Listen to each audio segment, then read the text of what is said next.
Hey guys, it's Mike here, and in this video, I'm going to dispel a misconception that has been going on for a very long time. That is the misconception that Yamcha is weak, because as I'm about to explain in great detail, he's anything but that. Now let's begin with Yamcha's introduction. In the first arc of Dragon Ball, Goku and Bulma met Yamcha, who was a desert bandit along with his partner Puar. Despite being a human at the start of his journey, Yamcha was already incredibly powerful. Using his martial arts and peak human abilities, he was able to defeat Goku, who was weakened by hunger, and then went toe-to-toe with him at full power. But Yamcha would only continue to grow stronger from there, fighting enemies throughout the original series and training under Master Roshi, taking him far beyond the superhuman threshold and allowing him to utilize energy attacks such as the Kamehameha. Now of course, Yamcha would lose some pretty high-profile fights during the original series. However, if we take a look at them, this has less to do with Yamcha and more with his opponents. His first loss was to Goku, the main protagonist of what was at the time a gag manga. Goku was like a Raleigh at this point, so Yamcha wasn't winning regardless of his skill.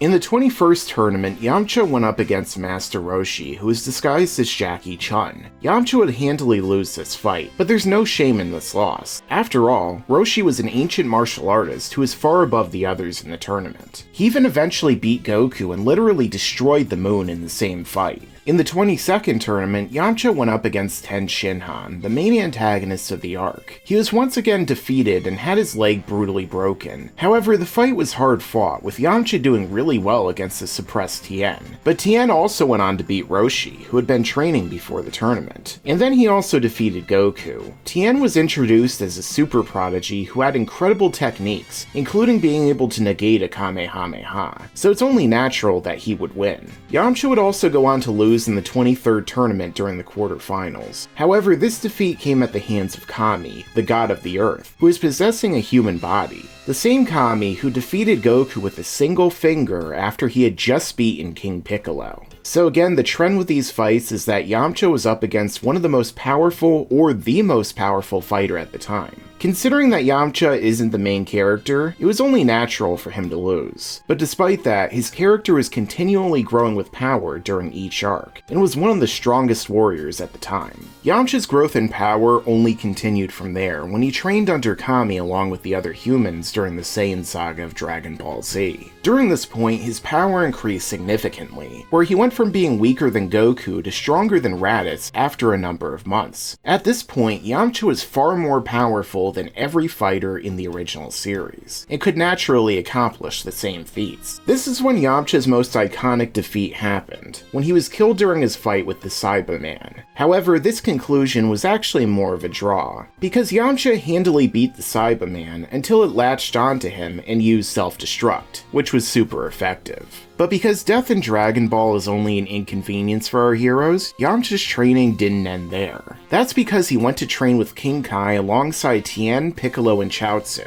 All of them reached the world far sooner than Goku had, and all of them had the goal on their mind to surpass him. On that world, Goku's power level increased from just over 400 to over 8,000, which was roughly a 20 times increase in power. However, based upon the evidence, it seems like Yamcha's boost was actually a lot more than this. First off, we were told that each of the warriors intended to surpass Goku, and would be trying to do a more extreme form of training on the world than he did. This resulted in a large boost for one of the fighters, namely Piccolo. Now when Piccolo was revived before the fight against Frieza and brought to Namek, he encountered Nail, who at the time was the most powerful warrior Namekian, with a power level of roughly 40,000. Nail is surprised by Piccolo's strength and says that he's an incredibly powerful warrior. Let's remember here, Nail has seen a lot happen before this encounter. He sensed the power of the Ginyu Force, then of Goku after he touched down the planet. He's felt the fight between Gohan, Krillin, Vegeta, and Frieza, and he's even fought Frieza himself. All of these characters put Saiyan Saga levels to shame. Yet when confronted with Piccolo, Nail says that he's incredibly powerful. Furthermore, after merging with Nail, Piccolo is able to fight against second form Frieza, who had a power level of over 1 million. So all of this seems to imply that Piccolo got a massive boost in power on King Kai's planet, and may have somehow actually surpassed Goku's base form after his gravity training, which had a power level of around 90,000. So if this happened with Piccolo, there's a large chance it also happened with the others, even Chaozu, but probably not.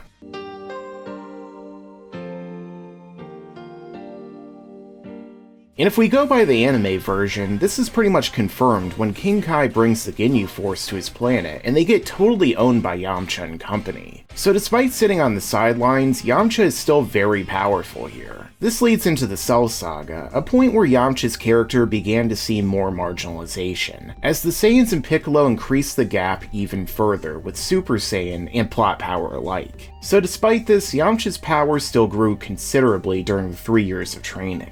Of course, before that, he took another loss to 300 times gravity. But considering that it was 3 times heavier than anything Goku trained under, and Yamcha was unaccustomed to it, that result was to be expected. Now, before the 3 years of training, Piccolo told everyone that this would be a battle for their lives, and if they didn't believe that they could stand a chance against the androids, they needed to stay home. Despite this, Krillin, Tien, and Yamcha all showed up to the fight. All 3 of these characters knew that the androids were stronger than Frieza, who they had sensed 3 years prior along with future Trunks as a Super Saiyan, who they also knew was weaker. Yet despite that, they still showed up to the fight. This signifies to me that each of them once again grew considerably in power. Now, I wouldn't say that any of them were comparable to Frieza or anything, but to me their power levels must have been somewhere in the millions to even attempt to fight. Furthermore, Android 19 describes Yamcha as someone who had an incredible power, with his first hypothesis being that it was Goku. Dr. Gero even goes so far to absorb his power, so based on all of this, I think that Yamcha is likely at least comparable to Goku's base form on Namek, or even in this arc. Now, he fell in prominence throughout the arc, and this continued into the Buu Saga, where it seems like Yamcha had stopped training and moved on from fighting.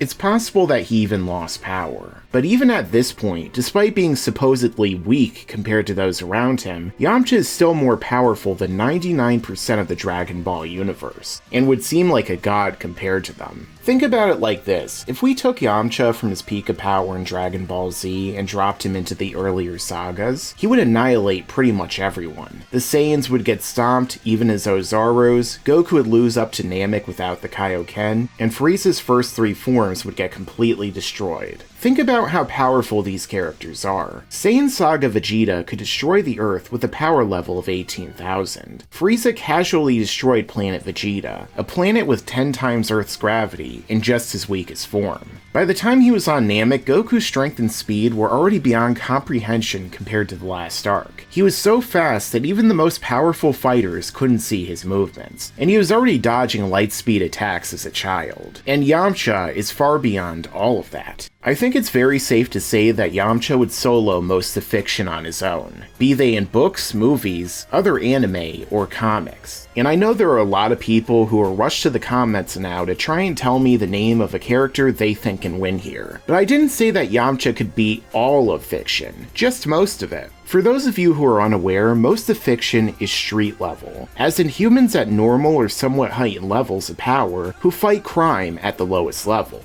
This also applies to anime and comics. Most of Marvel and DC are either street level or somewhat above that. The strength levels aren't evenly distributed, they bottleneck as they go up. It's only the higher tiers who would stand a chance against Yamcha in terms of pure power, or beings like the Celestials, Abstracts, Darkseid, Beyonder, Lucifer, Franklin Richards, and so on, who could just blink him out of existence. He's not exactly Herald, or to a lesser extent Ultra Instinct Shaggy, but realistically, if he was in those universes, he would be one of the highest ranking members of the Avengers or the Justice League. He would also make most characters from Naruto, One Piece, JoJo, or One Punch Man look weak by comparison. He might even one-shot Saitama while he's at it. And all of this is just going by Dragon Ball Z, because in Dragon Ball Super, Yamcha began to train again, increasing further in power, and we know how ridiculous the power boosts in Super can be. I mean, just look at Roshi. Yamcha was so assured of his power in Super that he believed that Goku would pick him for a spot in the Tournament of Power. And this is after Yamcha witnessed the strength on display during the Tournament of Destroyers. Of course, they didn't pick him, but he would see action in the Moro arc, as he fought side by side with the other Z fighters against Moro's powerful prisoners. And this was after 2 months of off-screen training, the most effective training of all. He even got to beat down some of them while bragging about his power. So I think it's fair to say that now in Dragon Ball Super, Yamcha is more powerful than ever before. He may not be as prominent as he was in the first part of the story, but he's still showing why he can't be counted out. And I think that really sums up this whole misconception. Yamcha isn't weak at all. He's actually pretty overpowered, but despite that, he's surrounded by some of the most brokenly powerful characters in all of fiction, who gain massive boosts in power in additional forms in just about every arc. When Yamcha has to compete against glowing monkey men who have no limits, can destroy universes, and have all the power of Toriyama's pen on their side, is it really all that surprising that he can't keep up? And that is why Yamcha isn't that weak.